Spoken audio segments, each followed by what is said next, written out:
Je veux te louer, Jésus, ce matin et me rappeler toutes les souffrances que tu as endurées sur le chemin de Golgotha, parce que tu l'as fait pour moi ce matin.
Partager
toi jusqu'au-delà des temps.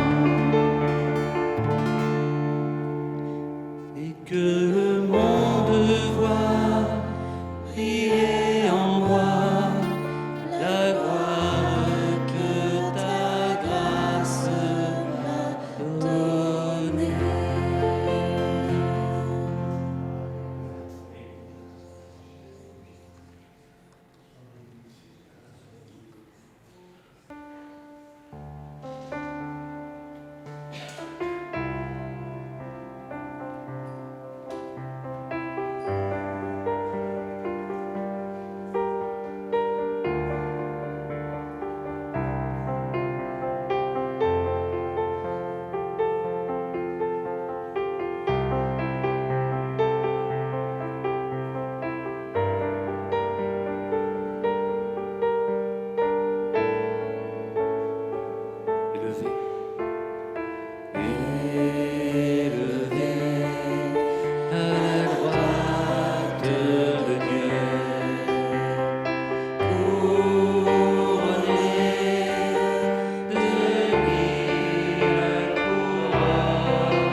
Bonjour à tous, que je n'ai pas vu, et vous souhaite une bonne année aussi. Alors, mon témoignage a 2 épisodes. Le premier, j'avais 7 ans. En 1940, j'étais en vacances chez mon oncle. Quand je reviens aux Fosses, dans la ferme où je travaillais, où j'étais, plus de papa. il a été mobilisé. Alors j'étais dans une grande détresse. On priait tous les soirs parce qu'on avait un culte de famille pour que le papa revienne. Et un jour, le papa est revenu. Alors j'étais dans ma chambre, je me suis mis à genoux, j'ai dit « Seigneur, tu m'as rendu mon papa, je te donne mon cœur. Je veux vivre pour toi. » Et je marchais dans l'obéissance avec Dieu pendant des années, puis au bout de, quand j'avais 15, 16 ou 16 ans, là j'étais tenté par les choses, vous savez quoi, hein? Hélas. Et j'étais malheureux. Et un jour, je suis mis encore à genoux. J'ai demandé pardon à Dieu. J'ai dit, délivre-moi de ces choses afin que je puisse vivre à la gloire de ton nom. Et depuis ce jour, je marche avec le Seigneur. Alléluia. Mais vous voyez, il y a des moments dans la vie où on a besoin de demander pardon à Dieu. Parce que notre cœur s'éloigne par les ruses de l'adversaire qui cherche à nous détruire. Mais c'est Dieu qui est tout-puissant. Alléluia. Et c'est en lui que nous avons la victoire. Alors je vous invite aussi à marcher fidèlement chaque jour. Et s'il y a un problème, mettez-vous à genoux. Demandez pardon à Dieu. Que le Seigneur vous soutienne, vous aide. Et qu'il soit pour chacun d'entre nous un frère et sœur en Christ. Amen. Voilà, je voudrais vraiment vous remercier. Dieu fait de bonnes choses, Dieu fait de grandes choses. Moi, je vous donne mon point de vue, ce que je ressens. Je pense que le ciel s'ouvre. Je pense qu'il y a des choses que nous devons saisir au moment où Dieu nous les amène. Saisir une guérison, saisir une délivrance. Aussi saisir le fait de rester attaché à Dieu, parce que, quoi qu'on en dise, il revient bientôt. Alors peut-être certains vont dire, ben oui, ça fait tellement de temps qu'on entend. Oui, mais quand ça arrivera, il sera trop tard. Alors il faut se préparer. Moi, je crois que c'est important de se sentir bien dans la maison de Dieu. Pas bien dans le sens, j'ai rien à me reprocher. Non, bien de se dire, mais ça fait du bien d'être ici. Parce que Dieu est là, parce que Dieu veut agir. Et puis non seulement parce que Dieu est là, mais aussi parce que mes frères et sœurs sont là. Que j'aime la famille de Dieu. Des fois, un jour, on a dit à un jeune, c'est moi qui l'ai dit, j'ai dit, tu sais, Dieu peut être pour toi comme un père. Et lui, il m'a répondu du tac au tac, ben, s'il est comme le mien, j'en veux pas. Vous savez, c'est un peu comme cette expression qu'on entend des fois. T'es comme ta mère ou t'es comme ton père. Des fois, quand on dit ça, c'est pas forcément de la bonne manière. Sauf que quand le Seigneur vient, lui, il sait exactement quels sont nos besoins. Et non seulement il le sait, mais il nous le donne. Est-ce que ce matin, ton cœur est ouvert? Est-ce que ce matin, tu es prêt à recevoir ce que le Seigneur a prévu de te donner? Moi, je suis convaincu qu'à chaque fois qu'on participe à une réunion, peu importe ce qui s'y passe, Dieu parle. Je ne retiendrai pas toute la réunion, mais Dieu peut parler d'une manière ou d'une autre. À moi de saisir ce qu'il veut me dire. J'ai vécu une expérience il y a quelques années. Je suis allé dans un rassemblement de jeunesse. Aujourd'hui, on appelle ça ECHO. À l'époque, nous, on appelait ça le CIGEM. Et puis, je suis allé dans ce rassemblement et j'étais tout feu, tout flamme. J'avais envie. Je dis, Seigneur, il faut que tu me parles. Il faut que tu me parles à chaque message. Il faut que je retienne quelque chose. Et puis, premier message, je retiens quelques petites choses, mais sans plus. Deuxième message, pareil. Troisième message, pareil. Il y en avait, je pense, 6 ou 7 des messages. Et ce que je me suis rendu compte à la fin de ce temps, c'est que, mis bout à bout, les petites choses que j'avais reçues dans chaque réunion, ça faisait exactement le message que j'avais besoin d'entendre. Je ne m'étais pas rendu compte les premières fois. Mais pourquoi? Parce que Dieu, parfois, il va par étapes avec nous. Dieu sait comment nous toucher. Dieu sait comment guérir. Dieu sait comment relever. Dieu ne va pas agir de manière brutale avec nous. Il va quelque part faire ce qu'on lui laisse faire. Peut-être que parfois on peut avoir été brutalisé, on peut avoir été choqué, on peut avoir été finalement, peut-être même, on n'a pas eu envie, parce qu'on s'est dit, mais si c'est pour être comme ça, c'est pas la peine. Pourtant, le Seigneur, quand il vient, il peut venir dans le vent, il peut venir dans le tonnerre, il peut venir dans les éclairs, mais il peut aussi venir avec un doux murmure. Sache que si tu veux que Dieu te parle, il faut que tes oreilles soient ouvertes. Et il faut être disposé à entendre. Alors, comme je vous le disais, c'est le changement. Eh bien, moi, jusqu'à là, pendant même la louange, j'avais 2 messages en tête. Alors, je me dis, c'est pas grave, si j'en prêche un dimanche, le prochain, je le prêcherai peut-être le mardi. Comme ça, si vous voulez entendre le prochain, vous serez obligé de venir le mardi aussi.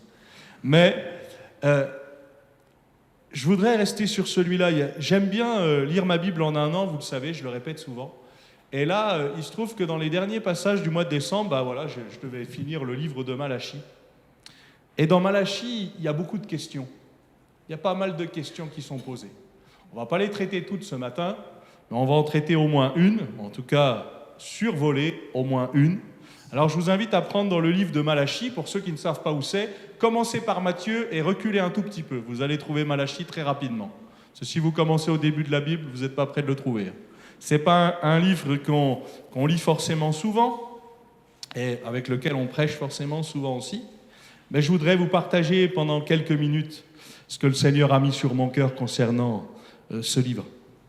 Malachie, chapitre 1er, on va commencer par le début, et puis on va lire ensemble les 2 premiers versets. Malachie, chapitre 2.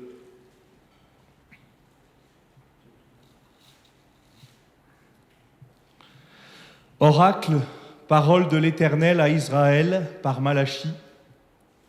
Je vous ai aimé, dit l'Éternel. Et vous dites, en quoi nous as-tu aimés? Vous voyez, je m'arrête simplement là. Je vous ai aimé. Le Seigneur, Dieu qui s'adresse à nous en disant, mais je vous ai aimé. Et la réponse du peuple, c'est, mais en quoi nous as-tu aimés? Comment tu nous prouves ton amour? Bon, je vous donne une première raison. Si vous êtes là, ce matin, si vous avez eu la possibilité de vous lever, d'être ici au culte, c'est déjà que Dieu vous aime. Parce que Dieu prend soin de nous. Dieu aime tous les hommes, même ceux qui sont contre lui. Dieu aime chacun d'entre nous, même ceux qui l'ont rejeté. Même à la croix, Jésus a pu dire, « Père, pardonne-leur, ils ne savent pas ce qu'ils font. » L'amour de Dieu, incompréhensible, est-ce qu'on peut la mesurer? Est-ce qu'on peut la calculer? Parfois, on s'est tous posé cette question. Mais pourquoi Dieu m'aime? J'en suis pas digne. C'est peut-être vrai, nous n'en sommes pas dignes. C'est lui qui nous rend dignes. Alors oui, je vous ai aimé, dit l'Éternel. C'est une première chose que je voudrais nous laisser ce matin, c'est comment je réagis quand Dieu me dit « je t'aime ». Quand Dieu me dit « je pense à toi ». Quand Dieu me dit « je veux faire quelque chose pour toi ». Et puis, on pourrait se dire, parfois, je fais partie de cette deuxième partie de gens qui répondent, en quoi nous as-tu aimés? Est-ce que tu m'as vraiment prouvé ton amour? Citez Jean 3,16, et vous le connaissez tous. Car Dieu a tant aimé le monde, qu'il a donné son Fils unique, afin que quiconque croit en lui ne périsse point, mais qu'il ait la vie éternelle. Insistez sur des choses que vous connaissez déjà. Dieu qui a tant aimé le monde, même ceux qui ne sont pas pour lui. Dieu aime tous les hommes. Et il veut que tous les hommes soient sauvés. C'est son désir. On sait que ce ne sera pas le cas. Si Dieu voulait tous nous convertir, il l'aurait déjà fait. Mais comme il nous respecte, il nous laisse le choix. Le choix d'aimer, le choix de recevoir cet amour, le choix de refuser cet amour. Peut-être, il y a des questions dans ton cœur. Comment j'en suis arrivé là? Est-ce que Dieu ne m'a pas oublié? Une femme oublie-t-elle l'enfant qu'elle allait? Quand bien même elle l'oublierait, moi, je ne t'oublierai pas. C'est une parole de l'Écriture. Quand bien même elle oublierait l'enfant qu'elle allait, et il y en a malheureusement des abandons. Mais Dieu ne nous abandonne pas. Dieu ne nous oublie pas. On connaît plus ou moins tous ici l'histoire du fils prodigue, où vous voyez ce fils partir, vous voyez ce fils demander ses richesses finalement, il n'a même pas attendu que son père décède, il dit « donne-moi l'héritage ». Et puis son père qui le respecte lui donne l'héritage, et on sait qu'il va dilapider l'héritage.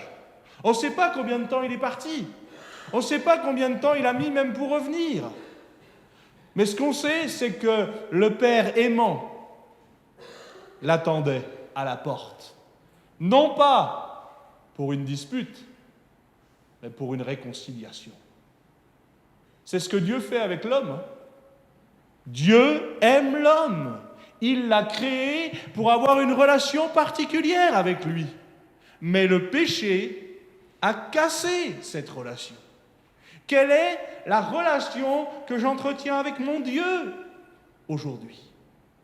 Que ça fasse 5 jours que je suis converti ou que ça fasse 50 ans. Quelle est la relation que j'entretiens avec lui? Est-ce que j'ai une relation avec lui? Est-ce que j'ai cette relation comme la sangsue? La sangsue qui dit sans cesse « donne, donne ». Tant que Dieu me donne, je reste attaché à lui. Mais le jour où il ne me donne plus, alors je vais m'attacher à autre chose.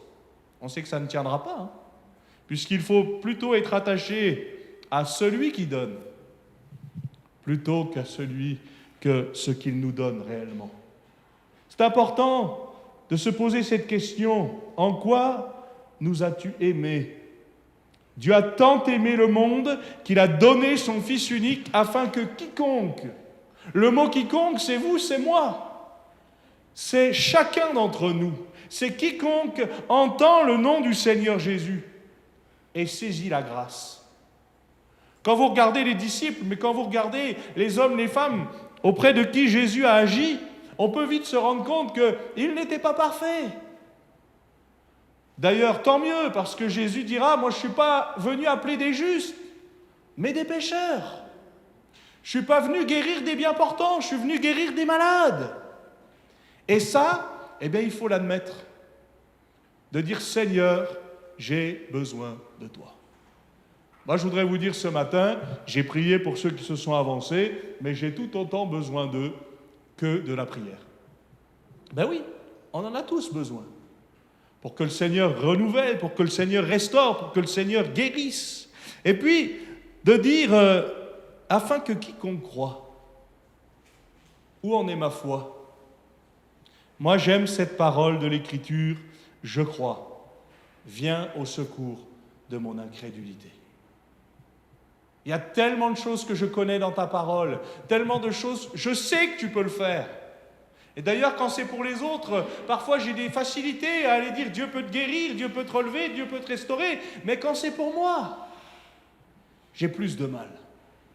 Peut-être de dire Seigneur, apprends-moi à dépendre de toi chaque jour. Avec peut-être le peu de foi que j'ai, mais Jésus dira, si vous avez de la foi comme un petit grain de moutarde, comme un grain de sénévé, vous pourrez dire à cette montagne, ôte-toi de là et jette-toi dans la mer. Quelle est ma montagne? Quelle est ma montagne cette année? Quelle est ma montagne du mois? Quelle est ma montagne du jour? Quelle est ma montagne dans l'heure? Parce que des montagnes, on en a plein à traverser. Mais ma dépendance à Dieu, où elle en est? Si Dieu a maintes et maintes fois conduit son peuple au désert, c'était pourquoi? Pour leur apprendre que même s'ils n'avaient rien, à leur vue, ils avaient tout. Parce que Dieu était là. D'ailleurs, Dieu a pourvu. Pendant 40 ans au désert, ils n'ont manqué de rien. Ni nourriture, ni vêtements, ni chaussures. Le basique. Mais même le surnaturel et l'extraordinaire. Parce que Dieu peut le faire aussi dans ta vie. Ce que Dieu demande plus que tout, c'est que nous soyons prêts à recevoir. Demandez et vous recevrez. Cherchez et vous trouverez. Frappez et l'on ouvrira. Peut-être que ce matin, j'ai besoin de m'attendre à ce que le Seigneur est capable de faire. Comme tout à nouveau, peut-être que c'est important de se retourner en disant « Tiens, voilà ce que le Seigneur a fait il y a 15, 20 ans, il y a peut-être 10 ans, il y a peut-être 5 ans, mais ce serait tellement bien de dire « J'ai pas besoin de me retourner, tiens, je te raconte ce que le Seigneur a fait aujourd'hui. » Parce qu'il est le même. Il ne change pas. Il peut faire encore le miracle, afin que quiconque croit en lui ne périsse pas. Dieu ne veut pas qu'on périsse. Dieu veut qu'on puisse vivre. Il est venu afin que les brebis aient la vie et qu'elles vivent dans l'abondance, qu'elles soient dans l'abondance, qu'elles vivent de l'abondance de Dieu. Je ne suis pas en train de dire que toutes les brebis doivent être archi-riches. Certains l'ont compris comme ça, ce texte. Ce n'est pas du tout ça ce que dit la Bible. C'est de dépendre chaque jour de ce que Dieu donne. Parce que ce que Dieu donne, c'est exactement ce qu'il nous faut. Combien de fois, frères et sœurs, on est allé chercher ailleurs, plutôt que vers Dieu, pour trouver ce que nous voulions chercher. Et on s'est bien rendu compte parfois que entre ce que Dieu donne et ce que le monde donne, ou toute autre chose donne, ça n'a aucune valeur. Ce n'est pas comparable du tout. Dieu peut faire infiniment au-delà de ce que nous pensons, même espérons. Croyant contre toute espérance, Abraham crut. Peut-être qu'il y a quelque chose dans ta vie que tu n'apportes plus au pied du maître parce que tu te dis, il n'y a plus de solution, il n'y a plus de facilité, c'est trop tard. C'est ce qu'ont pu dire Marthe et Marie. Seigneur, si tu eusses été ici, mon frère ne serait pas mort. C'était vrai d'ailleurs. Mais quand Jésus vient, même s'il y a le mort, même si, comme il y a cette expression, il sent déjà, ça n'a pas empêché le Seigneur Jésus de le ressusciter, comme il peut le faire pour ta vie. Peut-être que tu t'es habitué à une situation et tant que le Seigneur te dit « je peux te guérir », fais-lui confiance. Demande qu'il te guérisse. C'est vrai que si le Seigneur te dit, un peu comme il a pu dire à l'apôtre Paul, « ma grâce te suffit », ok, d'accord, je dois apprendre à vivre avec. Mais peut-être que des fois, si le Seigneur n'a pas encore agi dans ma vie, c'est parce que je ne lui demande plus. C'est parce que je crois en toute autre chose qu'en lui, parfois. Et on peut tous passer par ces choses-là. Romains 5, verset 6. Prenez avec moi ce verset. Toujours concernant l'amour de Dieu. Romains chapitre 5, verset 6. Il nous est dit, « Lorsque nous étions encore sans force, Christ, au temps marqué, est mort pour des impies. » Le verset 7 nous dit « À peine mourrait-on pour un juste, quelqu'un peut-être mourrait-il pour un homme de bien. Mais Dieu prouve son amour envers nous, en ce que lorsque nous étions encore des pécheurs, Christ est mort pour nous. » Dieu prouve son amour. On revient sur la question de départ. Mais en quoi nous as-tu aimés ? Dieu prouve son amour. Lorsque nous étions encore des pécheurs, Christ est mort pour nous, même pour toi. Nous ne sommes pas oubliés de Dieu. Personne ne l'est. Dieu cherche un contact avec l'homme. Dieu cherche à renouer le contact qui a été ôté par le péché. Le péché a mis une séparation entre nous et Dieu. Dieu cherche à rétablir ça, mais c'est un choix. Il faut que je demande pardon. Si j'ai besoin de demander pardon, il faut que j'aille vers Dieu parce qu'il me pardonne si je suis sincère et si je change de voie. Mais là encore, Dieu prouve son amour. Jésus est venu, non pour être servi, mais pour servir. Jésus est venu pour offrir sa vie pour toi. S'il n'y avait eu qu'un seul pécheur sur la terre, Jésus serait venu pour le sauver. Mais comme l'humanité est pécheresse, eh bien, il vient pour sauver le monde. La question après, c'est qu'est-ce que je fais de son sacrifice? Qu'est-ce que je fais de cet amour? Beaucoup, à l'époque de Jésus, venaient voir les crucifixions comme on va au spectacle. Et même si cette crucifixion-là, il s'est quand même passé des choses extraordinaires, on sait très bien que certains sont repartis comme ils étaient venus, parce qu'ils n'ont pas saisi la grâce. Et peut-être que Dieu veut faire ça dans ta vie. Dieu veut te faire saisir la grâce pour que tu puisses la saisir justement, avant qu'il ne soit trop tard. Dieu prouve son amour envers nous. Lorsque nous étions encore des pécheurs, Christ est mort pour nous. Jérémie chapitre 31. Prenez le texte aussi avec moi si vous le voulez. Jérémie 31, on va lire ensemble les 5 premiers versets.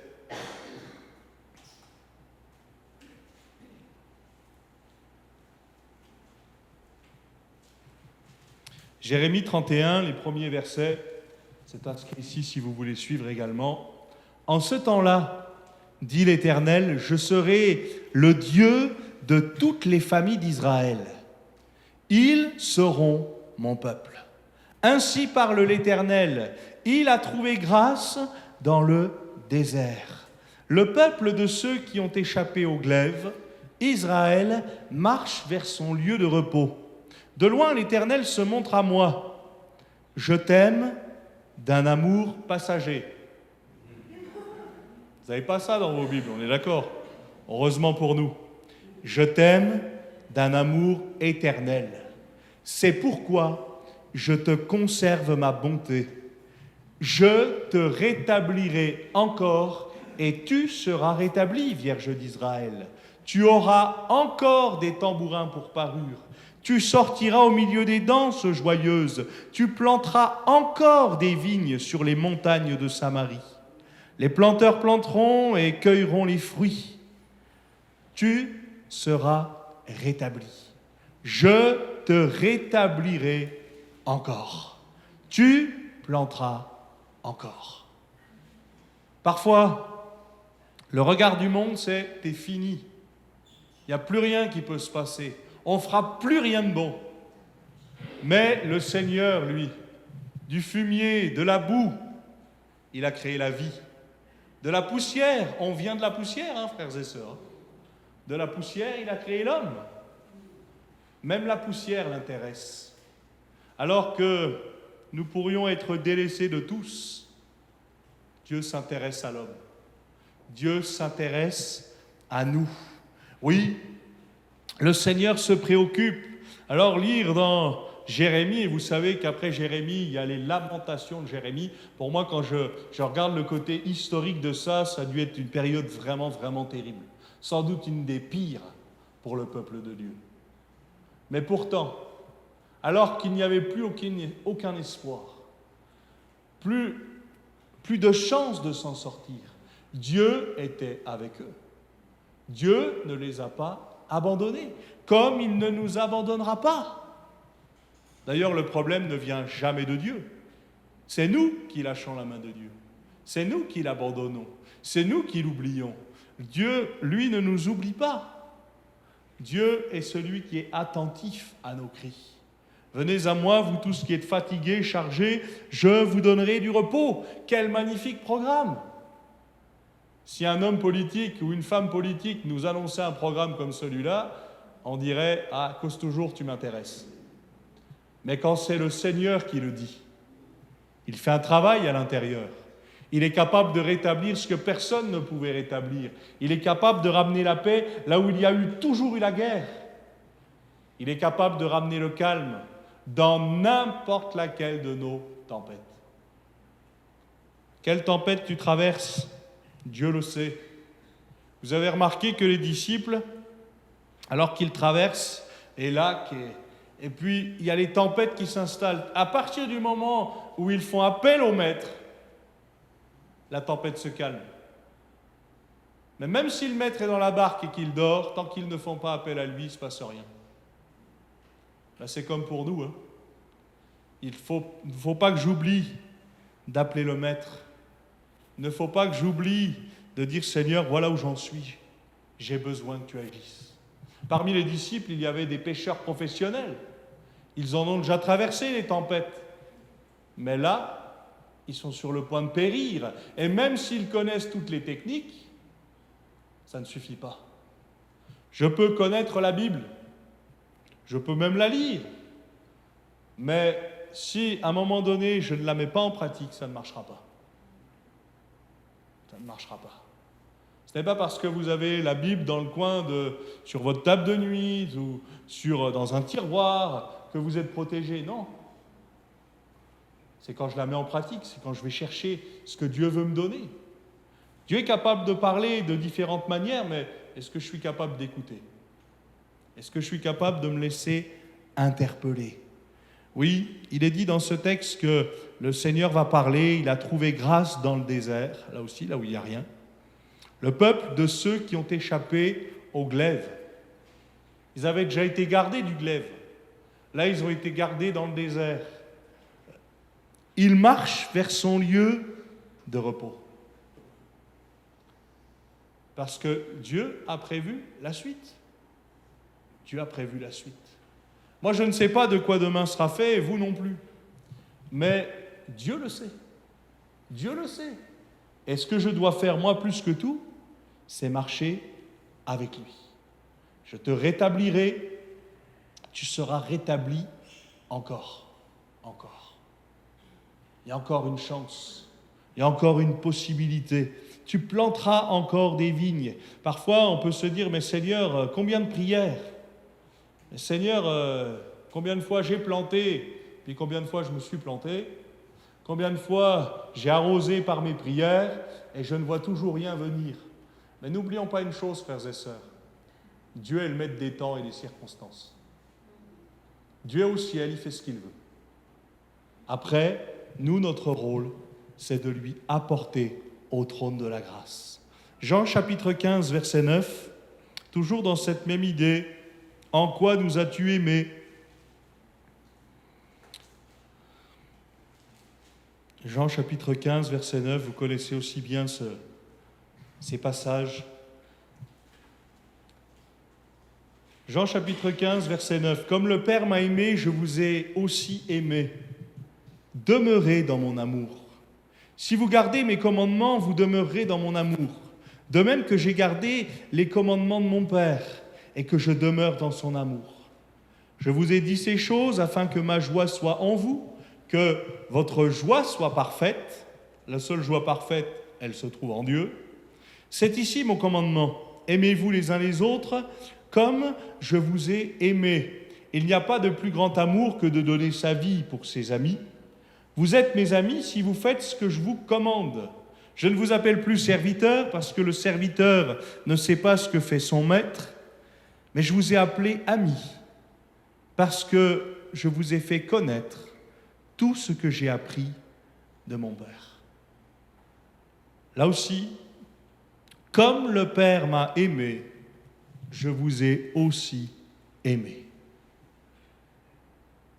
Le Seigneur Jésus aurait pu être couronné sur la terre. Le Seigneur Jésus était dans son ciel de gloire. Il a quitté son ciel de gloire pour venir sur notre terre. Comme disait Bruno tout à l'heure, il n'est pas venu en roi, il est venu en simple homme, en serviteur, il est venu en petit bébé dans une étable. Pourquoi? Parce qu'il désirait que tous nous puissions y avoir accès. Rappelons-nous une chose, les bergers qui vont entendre ces chants, qui vont se diriger. À l'époque, les bergers n'étaient pas du tout considérés. D'ailleurs, à l'époque de Moïse non plus, pas du tout considérés. Et pourtant, Dieu s'est intéressé à eux. Il s'est intéressé aux plus grands, puisqu'on voit qu'il y a les bergers, mais on voit aussi qu'il y a les mages. Dieu s'est intéressé à chacun d'entre nous, comme il s'intéresse à toi. La question ce matin est celle-ci pour chacun d'entre nous. Qu'est-ce que je fais de l'amour de Dieu pour ma vie? Comment je réagis quand je sais que Dieu m'aime? Comment je réagis quand je sais que Dieu me veut du bien? Et est-ce que je laisse l'amour de Dieu manifesté en Jésus-Christ agir dans mon cœur? Alors, là aussi, le timing appartient à Dieu, mais c'est important de se dire, Seigneur, je ne sais pas quand, je ne sais pas comment, mais je veux rester attentif à ce que tu veux faire. Je veux avoir un cœur ouvert. Parfois, c'est vrai, ne voyant rien venir, on peut se lasser parfois. Mais n'oublions pas que pour le Seigneur, un jour est comme 1000 ans sont comme un jour, il est hors du temps. Il contrôle le temps. Quand il est dit que le premier jour, il a créé toute chose, le deuxième jour, il a créé telle chose, la notion de jour n'est pas forcément la même, et certainement pas la même que celle d'aujourd'hui, puisqu'il a tout établi. Mais Dieu est capable d'agir en un instant, en une fraction de seconde, c'est comme ça qu'il va revenir, c'est pour ça qu'il faut être prêt. Et puis de dire, bien, le Seigneur ne m'a pas oublié. Moi, je l'ai peut-être oublié souvent. Moi, je l'ai peut-être délaissé souvent. Mais lui ne m'oublie pas. Lui s'intéresse à ce que je vis. Il s'intéresse à ce que je vis à l'extérieur, il s'intéresse à ce que je vis aussi à l'intérieur. Un autre texte dans Éphésiens chapitre 2, je terminerai avec celui-là. Éphésiens chapitre 2 et le verset 4.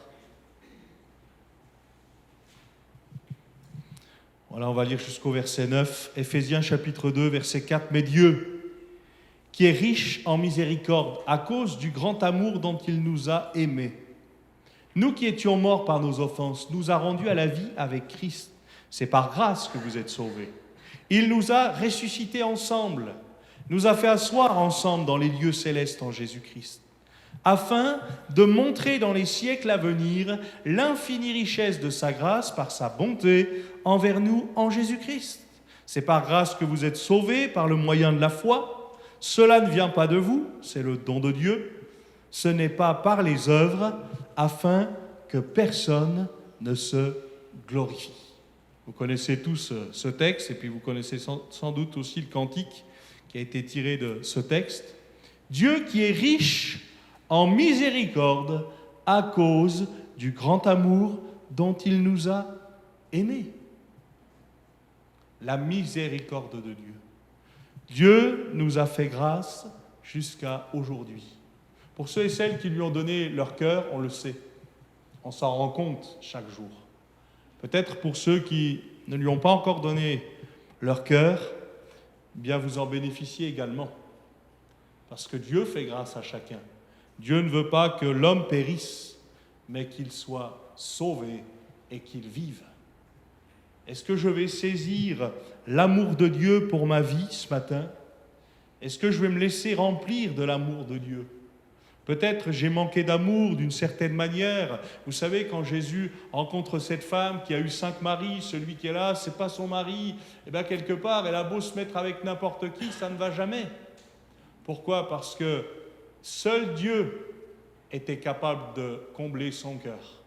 Seul Dieu était capable de la restaurer. Seul Dieu était capable d'essuyer ses larmes. D'ailleurs, elle va dire, et sans honte, « Mais venez voir un homme qui m'a dit tout ce que j'ai fait. Ne serait-ce pas le Christ ?» Elle a accepté, bien sûr, il faudrait étudier tout le texte pour ça, mais Dieu a utilisé, et Jésus a utilisé des pincettes avec cette femme. Il ne lui a pas dit tout de suite, tu as eu 5 maris, celui que tu as n'est pas ton mari. Non, il y a eu toute une discussion qui s'est installée, et puis il y a une relation de confiance qui s'est installée. Ce qui fait qu'à la fin, cette femme, elle est partie en paix, transformée. Et si ce matin, tu pouvais partir de ce lieu de la même manière? Seigneur, c'est pas simplement le côté je viens ici et je te dépose tout, et puis à la fin du culte, je reprends tout et je repars chez moi. Non, je te laisse les choses. Je te les laisse parce que tu veux les prendre. Et puis je te les laisse parce que j'accepte de te les donner. Des fois, si le fardeau ne tombe pas de nos épaules ou de notre vie, c'est parce qu'on ne lui donne pas. Alors ça peut être difficile, hein. Je ne dis pas que c'est simple. Je dis simplement que la possibilité, elle est là, au trône de la grâce. Dieu veut nous secourir dans tous nos besoins. Il peut le faire pour ta vie. Mais est-ce que tu vas lui faire confiance? Et c'est toute la question de ce matin, en tout cas une des questions que je voulais partager avec vous ce matin, en ce qui concerne l'amour de Dieu. Quel est mon rapport avec l'amour de Dieu? Et est-ce que je veux grandir dans cet amour? Est-ce que je veux plus connaître cet amour? Et puis pour certains, est-ce que je veux tout simplement connaître cet amour? Parce que jusque-là, je ne l'ai pas encore totalement saisi. Vous voulez bien qu'on puisse prier le Seigneur? Seigneur, on te remercie parce que tu n'as pas regardé à ce que nous valions, Seigneur, tu as regardé à ton amour pour nous, afin que tu puisses nous sauver. Merci Seigneur pour ta parole, parce que c'est une parole qui est encore agissante. Merci Seigneur parce que c'est une parole qui est encore bénissante. Seigneur, étends ta main encore, donne-nous d'apprendre toujours plus de ton amour. Donne-nous de dépendre toujours plus de ton amour. Pardon pour toutes les fois où nous n'avons pas usé de ton amour. Seigneur, on s'est servi d'autre chose. Merci Seigneur, parce qu'encore ce matin, c'est un jour de grâce. Encore ce matin, tu veux faire grâce à qui veut saisir ton amour. Y a-t-il quelqu'un ce matin, pendant que les têtes sont courbées, les yeux sont fermés, qui veut saisir l'amour de Dieu pour sa vie? Très très simplement, là où tu es. Que le Seigneur te bénisse. Plusieurs, vous levez votre main. Y a-t-il encore quelqu'un qui veut le faire? Plusieurs, vous l'avez déjà fait. Vous pouvez lever votre main, la baisser ensuite. Dieu vous connaît. Que Dieu te bénisse. Saisissez l'amour et vivez l'amour de Dieu pour votre vie. Un rétablissement, un renouveau, un renouvellement.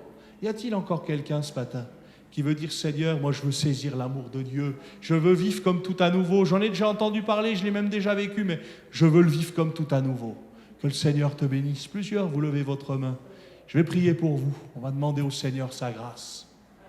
Seigneur, merci de ce que tu ne mettras pas dehors celui qui vient à toi. Seigneur, tu vois les frères et sœurs, les amis qui ont levé leurs mains.